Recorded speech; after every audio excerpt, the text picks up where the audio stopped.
Plus de 65% des habitations en Afrique subsaharienne ne sont raccordées à aucun réseau d'assainissement.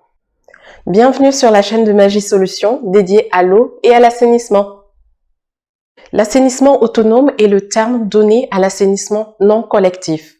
En explication simpliste, la maison n'est pas raccordée au tout à l'égout, c'est-à-dire qu'il n'y a pas de réseau d'évacuation de la ville qui récupère les eaux usées de la maison pour les envoyer vers une station d'épuration ou au rejet. Dans le cas de l'assainissement autonome, chaque maison, usine, bâtiment dispose de son propre système d'assainissement. Les eaux usées et les déjections des ménages sont récupérées dans des fosses, dans le meilleur des cas. C'est la configuration la plus répandue en Afrique subsaharienne.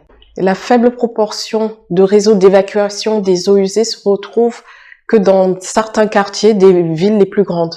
Donc, dans la plupart des cas, on se retrouve avec des eaux usées et des déjections qui sont récupérées dans des fosses septiques ou dans des latrines et des fois même sont rejetées directement dans l'environnement. C'est le cas dans certaines villes côtières où chaque maison, hôtel, renvoie ses effluents dans la mer. Dans une vidéo que je vais vous laisser en barre d'informations, on avait déjà vu la définition de l'assainissement dans le cas général. Donc, je vous invite à revoir cette vidéo pour pouvoir situer l'assainissement autonome par rapport à l'assainissement collectif. Le fait que l'assainissement autonome soit le système majoritaire dans ces pays fait qu'on se retrouve avec des quantités de boues de vidange énormes à gérer. Et c'est pour cela qu'on parle d'une filière de gestion des boues de vidange.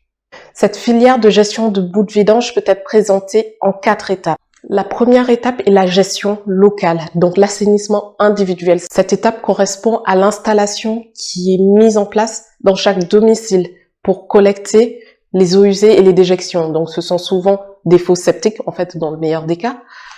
Sinon, cela peut être de simples latrines, de simples toilettes, de simples trous qui sont creusés afin de récupérer les déjections humaines. Ces dernières années, beaucoup de recherches sont faites afin de trouver un meilleur compromis entre le coût et la qualité de ces systèmes pour permettre à un large nombre de ménages de disposer de systèmes d'assainissement hygiénique au domicile.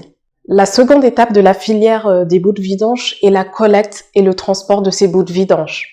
C'est-à-dire qu'une fois que ces fosses, ces latrines sont pleines, les ménages font appel à des entreprises de vidange pour vider cette fosse. Les matières sont donc pompées puis ensuite transportées.